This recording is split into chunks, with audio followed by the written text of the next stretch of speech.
بسم الله الرحمن الرحیم. د افغانستان د ملي ټلویزیون ډیرو درنو او قدرمندو لیدونکو السلام علیکم ورحمت الله وبرکاته.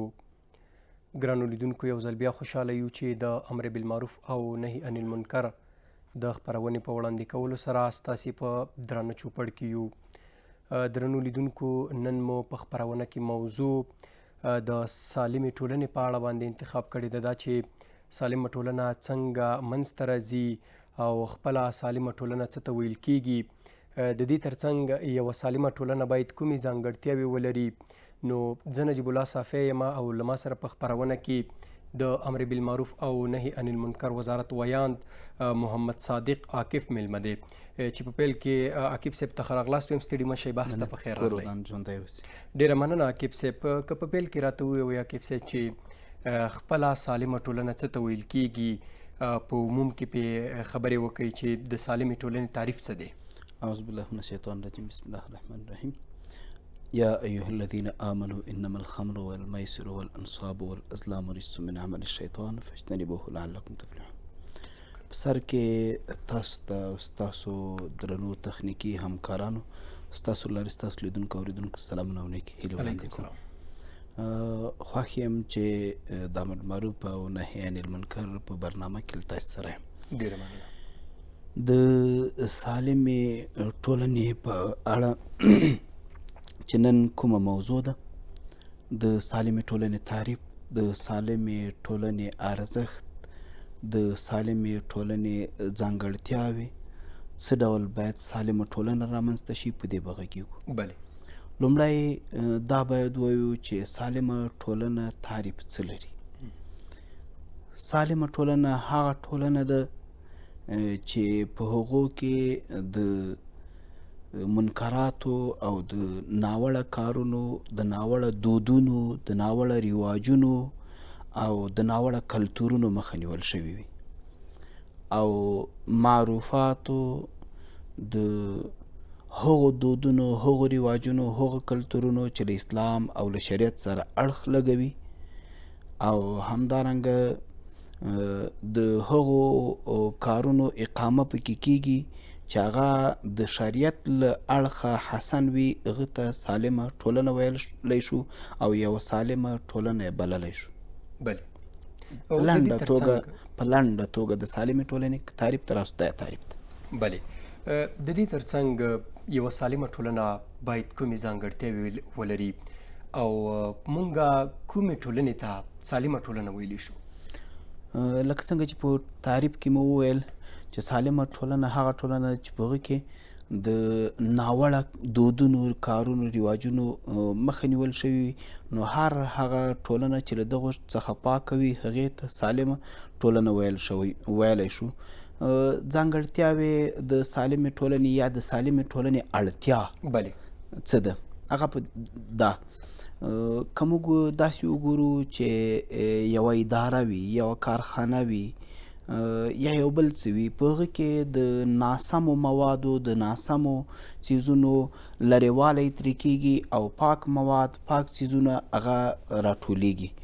په هغه وخت کې موږ یو کارخانه او یو اداره او یو سم جوړښت رامنځته کولی شو چې کله ناسم مواد، بیکاره مواد ترې لرې کړو او سم مواد رایوجی کړو، له هغو څخه کار واخلو.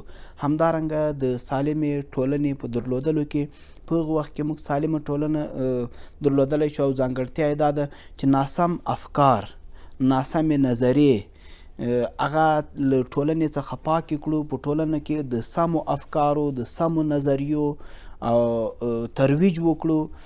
د خپلو ځوانانو، د خپلو خویندو ذهنیتونه او نظریې داسې برابرې کړو چې هغه له شریعت سره سمې وي. نو سالمه ټولنه رامنځته کولی شو. او سالمې ټولنې ځانګړتیا هم همدا ده چې په هغې کې به د ناسمو نظریو، د پردیو نظریو، د پردیو فکرونو، د غربي افکارو، د کمونیستي افکارو، د نورو فکرونو مخه نیول شوي، او اسلامي افکار، شرعي افکار هغه په ټولنه کې رایج شوي او دود شوي وي. دا د سمې او د سالمې ټولنې ځانګړتیا ده. بلې، موږ او تاسو ته څه پکار دي او په څه ډول کولی شو که نه چې موږ او تاسو یوه سالمه ټولنه رامنځته کړو او ایجاد یې کړو؟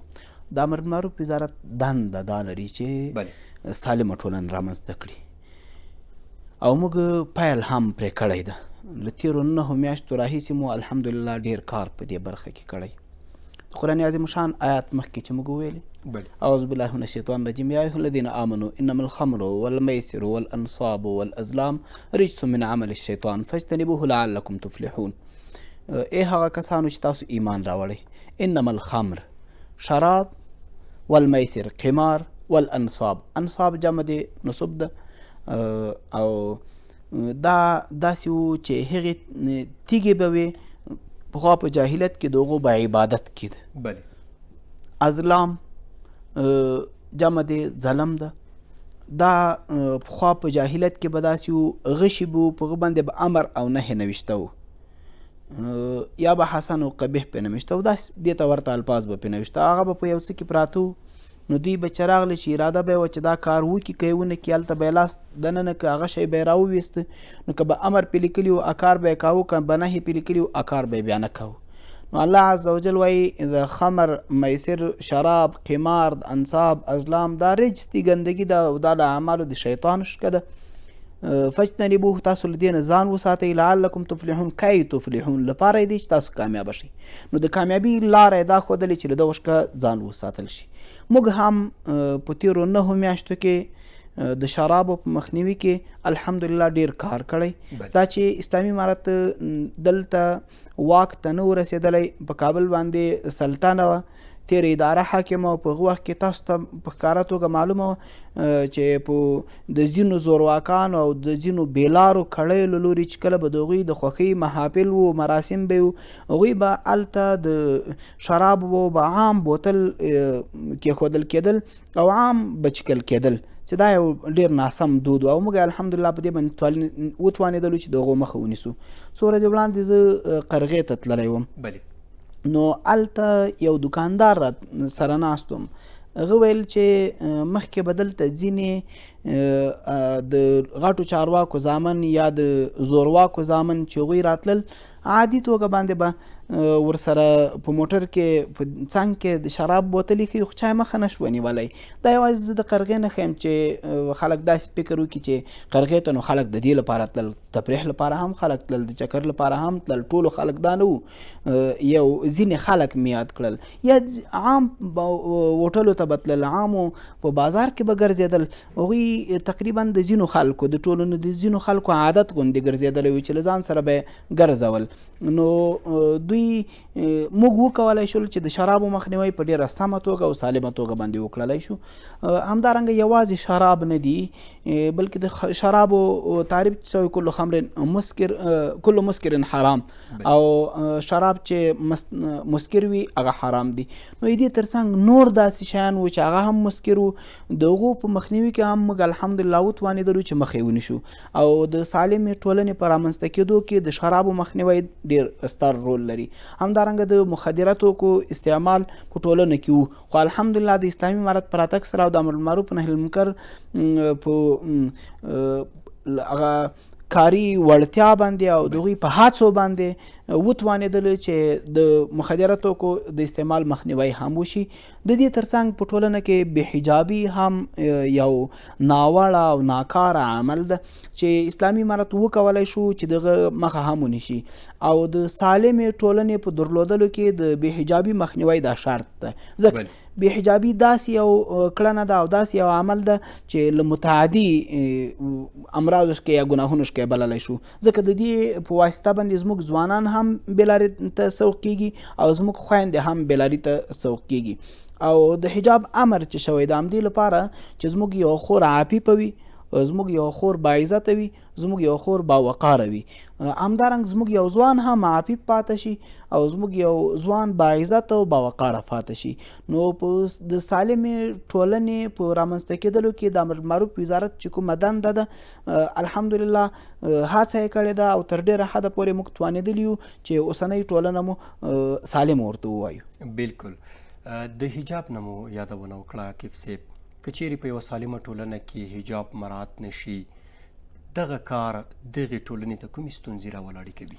ما مخکې ویلي چې حجاب هغه څه ده چې له متعدي ګناهونو یا له متعدي امراضو څخه یې بللی شو، ځکه د دې په واسطې سره داسې کېدلی شي چې زموږ خویندې هم خدای مکړه بېلارۍ تسوق کېږي او زموږ ځوانان هم بېلارۍ تسوق کېږي.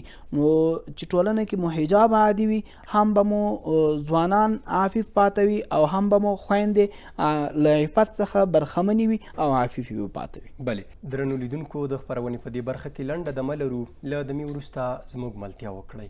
بیا هم ښه راغلاست درنو لیدونکو. د عاقب صاحب محترم، تاسې خو د امر بالمعروف او نهي عن المنکر د وزارت د مسؤلیتونو نه یادونه وکړه. اوس به راشو دې ته چې د ټولنې افراد، عام خلک د سالمې ټولنې په جوړولو کې د دوی خلکو مسؤلیتونه څه دي؟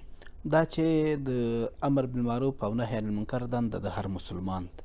بلې خو د هر چا خپل وظایف پکې تقسیم شوي چې د حاکم دنده څه ده او د عالم دنده څه ده او د عام فرد دنده څه ده. بلکې داسې ویلی شم چې د امت محمدیه صلی الله علیه وسلم بهتري او برتري له وجې د دې ده چې امر بالمعروف او نهي عن المنکر به کوي. د قرآن عظیم شان آیات: اعوذ بالله من الشیطان الرجیم کنتم خیر امة اخرجت للناس تأمرون بالمعروف وتنهون عن المنکر.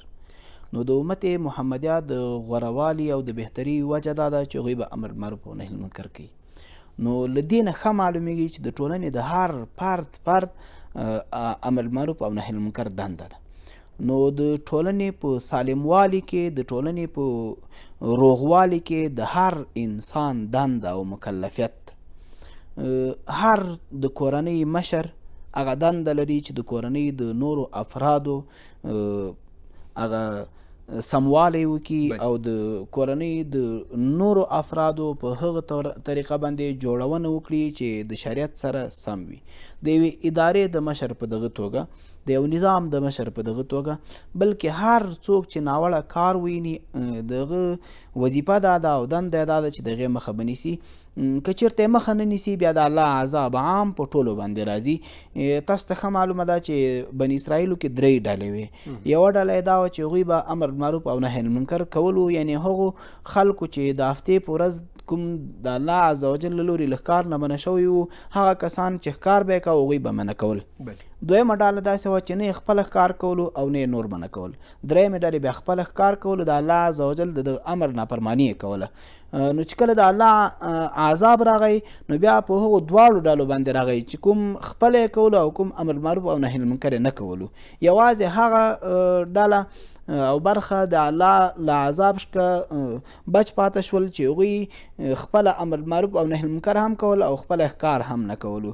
نو په ټولنه کې د هر چا دنده ده چې هغوی د سالمې ټولنې په جوړولو کې برخه واخلي او امر بالمعروف او نهي عن المنکر وکړي. خو ما مخکې ویلي چې د هر چا خپله دنده معلومه ده. د حاکم دنده هغوی به یې په لاس باندې منع کوي، د عالم دنده توصیه ده. نور مسلمانان هم چې یو چاته یې د توصیه وس کې د توصیه به ورته کوي، که یې توصیه وس نه کېده یا ورته معلومه نه وه هغه توصیه اندازه، نو دغه له هغه منکر کار نه دی نفرت کوي، په زړه کې د بد وایسوي. بالکل عاقب صاحب، بدون له سالم افرادو څخه هغه څوک چې سالم نه دي او په ټولنه کې دي، کیدای شي چې یوه سالمه ټولنه منځته راشي او یوه سالمه ټولنه ترې جوړه شي؟ نه، بلکې همدغه چې په ټولنه کې غیر سالم افراد وي، همدا خپله ټولنه د خرابوالي لامل کېدلی شي او کېږي. بلکې په هغه وخت کې یوه سالمه ټولنه رامنځته کېږي چې کله په ټولنه کې افراد سالم پاته شي او سالم وي. ځکه غیر سالم یا مطلب ناسالم افراد هغوی خپله ټولنه داسې جوړوي چې هغه سالمه نه وي. ځکه ټولنه کې خپله خرابي نه راځي، د افرادو له کړنو نه ټولنه خرابېږي. که چېرته په ټولنه کې د افرادو کړنې سمې وي، نو ټولنه به هم سمه وي. که د افرادو کړنې ناسمې وي، نو ټولنه به هم ناسمه وي. نو د سالمو افرادو درلودل په ټولنه کې دا شرط دی د یوې سالمې ټولنې لپاره. که چېرته موږ وغواړو چې ټولنه مو سالمه وي، نو باید چې د افرادو په سالموالي باندې هڅه وکړو، کوشش وکړو چې د خپلې ټولنې د وګړو، هغه که نارینه دي او که زنانه دي، د هغوی د جوړښت، د هغوی په هغه توګه باندې جوړښت چې څه ډول شریعت وایي، څه ډول چې د الله تعالی امر ده، څه ډول چې د رسول اکرم صلی الله علیه وسلم امر ده، څه ډول چې د اسلام له موږ نه غوښتنه کوي. په هغه ډول باندې مو که چېرته د ټولنې افراد جوړ شي نو ټولنه مو خپله سالمه کېږي. او که چېرته مو د ټولنې افراد داسې نه وي څه ډول چې الله عز وجل غواړي، څه ډول چې د هغه پیغمبر غواړي، او څه ډول چې له موږ نه شریعت غواړي، که چېرته داسې نه وو نو خپله مو ټولنه خرابۍ لوري ته ځي. بالکل کیپ صاحب، که راشو بیا هم د حجاب په مسلې ته، د حجاب نقش په یوې سالمې ټولنې کې څه دی، او د دې ترڅنګ کوم ډول حجاب دی چې موږ او تاسې کولی شو ووایو چې دغه حجاب دې مراعات شي او بیا دغه ټولنې ته موږ او تاسې سالمه ټولنه ویلی شو؟ ما مخکې ویلې چې د حجاب امر د دې لپاره راغلی ده چې زموږ خویندې باوقاره، باعزته او پاک دامنه پاتې شي. همداراز زموږ نارینه هم د قرآن ګڼ آیاتونه د حجاب په اړه باندې راغلي دي. وجه د قرآن کې د حجاب لفظ راغلی ده. همدارنګه د حجاب د ډولونو په اړه تاسې ویلې. ځینې خلک داسې وایي چې مخ په حجاب کې نه ده داخل. دې ته که راشو ووایو چې پوسټ کې دا موضوع هم ډېره په سوشل میډیا کې یا په رسنیو کې ښکته او پورته کېږي. دې په اړه به زه د قرآن عظیم شان هغه آیات وایم چې الله تعالی د رسول اکرم صلی الله علیه وسلم د بیبیانو په اړه باندې وایي: واذا سألتموهن متاعا فاسألوهن من وراء حجاب ذلکم اطهر لقلوبکم وقلوبهن. کله چې تاسو صحابه ته وایي چې کله تاسو د رسول اکرم صلی الله علیه وسلم له بیبیانو نه څه غوښتل نو د حجاب د پردې تر شا یې ترې وغواړئ. ستاسو او د دوی تر مابینه باید چې پرده وي، تاسو چې دوی ونه وینئ، او علت طهارت د قلوب ښودلی چې ستاسو زړونه هم پاک پاته شي، د رسول اکرم صلی الله علیه وسلم د بیبیانو زړونه هم پاک شي. او دا چې د رسول اکرم صلی الله علیه وسلم د بیبیانو زړونه پاکوالي سبب دا ښودلی ده چې حجاب نارینه څوک ونه ویني، او د صحابه و زړونو د پاکوالي علت د دې لپاره ښودل شوی چې هغوی څوک ونه ویني، ښځینه یې ونه ویني. نو آیا د رسول اکرم صلی الله علیه وسلم د بیبیانو پاکوالی د زړه به ډېر ضرورت ولري، د صحابه به ډېر ولري، که د اوسنۍ وخت د نارینه او د ښځینه زړونه به پاکوالي ته ډېر ضرورت ولري؟ او دا آیات ځکه عام د حکم چې د دې نه یو بل آیات ته یا ایها النبي قل لازواجک و بناتک و نساء المؤمنین یدنین علیهن من جلابیبهن. هلته نساء المؤمنین وایي چې د مسلمانانو ښځو ته هم ووایه، خپلو لوڼو او خپلو بیبیانو ته دې هم ووایه چې هغوی په ځانونو باندې جلباب راښکاره کړي. او جلباب هغه شي ته ویل کېږي چې یوه خورکۍ له سره تر پښو پکې پټه وي. همداراز د بیبي عایشه رضی الله عنها اثر ده، هغه وایي چې کله به موږ له رسول اکرم صلی الله علیه وسلم سره حج ته تللو نو په هغه وخت کې کله به چې موږ ته نور صحابه را نږدې شول موږ به خپل مخونه پټ کړل، او چې کله به نور صحابه له موږ نه لرې شول موږ به خپل مخونه لوڅ کړل.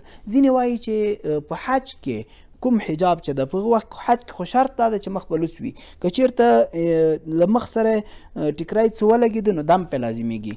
له دغه نه یې ښه معلومولی شو چې د حج مراسم ترې مستثنا او ځانګړي دي.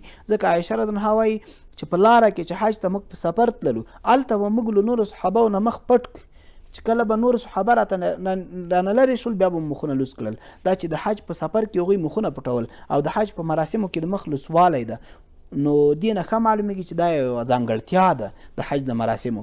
او دویم دا که چېرته په همدغه د حج د مراسمو کې یو خورکۍ داسې مخ راپټ کړي چې په مخ سره اجامه ونه لګېږي نو حج ادا کېږي، دم نه پرې لازمیږي. هغه د حج مراسم کولی شي چې په همدغه توګه باندې ترسره کړي. دا چې په دغه توګه یې کولی شي نو معلومه ده چې مخ په حجاب کې داخل ده. او دغه مراسمو کې چې ویل شوي چې مخ باید لوڅ وي دا د ښځې دا د دغو مراسمو د حج یوه ځانګړتیا ده چې په دې وخت کې باید چې مخ لوڅ وي. نو دا ترې مستثنا کېدلی شي. او ځینې د مانځه حالت ښیي، یو عورت النظر ده، یو عورت الصلات ده. عورت الصلات په مانځه کې یو خورکۍ کولی شي چې مخ لوڅې وي، خو په همدغه مانځه کې که چېرته اجانب پردي خلک ورسره وي نو په دې وخت کې مخ باید پټ وي، او که چېرته یې مخ پټ کړي نو لمونځ راګرځول نشته، پې لمونځ یې نه خرابېږي. نو له دې نه ښه معلومه شوله چې دا بیل وخت ده. او دویم عورت النظر ده. عورت النظر دا مطلب چې عام وخت کې د پردیو خلکو نظرونه پرې لګېږي نو له دې نه مخ باید چې پټ وي. ځینې خلک دا وایي چې په قرآن عظیم شان کې آیات ده وقل للمؤمنین المؤمنین یغضوا من ابصارهم وقل للمؤمنات یغضضن من ابصارهن وقل للمؤمنین یغضوا من ابصارهم ويحفظوا فروجهم. وروسته بل آیت کې راځي وقل للمؤمنات یغضضن من ابصارهن ويحفظن فروجهن، چې مؤمنات ته ویل شوي چې تاسو نظرونه ټیټ وساتئ. وایي نظر ټیټ په وخت ساتل کېږي چې کله د هغې مخلوط وي نو کتل ورته وایي مه ورته ګورئ. همداراز د ښځې ته ویل شوي چې خپل نظرونه ټیټ وساتي، سړی ته ونه ګوري. نو زه وایم چې همدغه وخت کې چې ویلي چې ښځو ته مه ګورئ، نظرونه ټیټ وساتئ، دا هم لا ښه په دلیل په دې باندې ده چې د یوې ښځې مخ ته کتل دا نشته په شریعت کې، او مخ ته یې باید ونه کتل شي. او همداراز یو حدیث ته رسول اکرم صلی الله علیه وسلم د یو وخت نبی علیه الصلاة والسلام روان ده په سفر باندې، هغه مکمله کیسه هم د صحابي نوم غالبا چې فضل رضی الله عنه په نامه باندې ده. نو هغه ورسره ده یو ښځه پوښتنه ترې کوي خصامیه څخه ده، نو هغه پوښتنه ترې کوي په دې وخت کې صحابي ګوري، نو رسول اکرم صلی الله علیه وسلم هغه له ځینې نه نیسي، مخ یې داسې پتاوي. یا خو دا ده چې د هغې مخ لوڅ نه و، دغسې ورته کتل، د هغې هغه قافیې او د هغې د اندام او دغو له وجې چې ورته کتلي دي، نو مخ یې رسول اکرم صلی الله علیه وسلم پتاوي چې مه ورته ګوره. خو بل فرض که چېرته د هغې مخ لوڅه مي، چې دا چې رسول اکرم صلی الله علیه وسلم مخ پتاوي او ورته وایي چې مه ورته ګوره، له دې نه ښه دلیل ښه معلومېږي چې یعنې د ښځې مخ ته باید چې ونه کتل شي. نو له دغو ټولو نه یې معلومولی شو چې د ښځې مخ پټوالی لازم ده، او د شریعت له نګاه نه باید چې د ښځې مخ پټ وي. که څوک وایي چې ځینې داسې دلایل شته چې له هغو نه معلومیږي چې مخ په عورت کې نه ده، هغو ته دا ویلی شو چې په اتفاق د ټولو علماو که چېرته ویره د فتنې وه نو بیا مخ باید چې پټ وي. دا چې اوس موږ د فتنو په دور کې یو نو مخ په دې وخت کې باید خامخا پټ. ډېره مننه عاقب صاحب. په پای کې مو لنډ پیغام خلکو ته وړاندې کوي ځکه وخت ډېر کم دی. د امر بالمعروف او نهي عن المنکر وزارت دنده دا ده چې یوه سالمه ټولنه رامنځته کړو. د ټولنې له ټولو غړو څخه دا غواړو چې د سالمې ټولنې په درلودلو کې موږ سره همکاري وکړي، او د هغو شیانو په مخنیونه کې همکاري وکړي چې هغه د شریعت له نظره ناسم وي، او د هغو په کولو کې موږ سره همکاري وکړي چې هغه د شریعت له نظره امر پیښوي. ډېره مننه چې زموږ بلنه مو ومنله عاقب صاحب. ډېره مننه. کور مو درنو لیدونکو، له تاسو هم ډېره زیاته مننه چې زموږ خپرونه مو تر پایه وګټله. تر بیا چې ستاسې په درانه چوپړ کې حاضرېږو، تاسو په مهربان څښتن تعالی سپارو. پاک کلامو مل شه.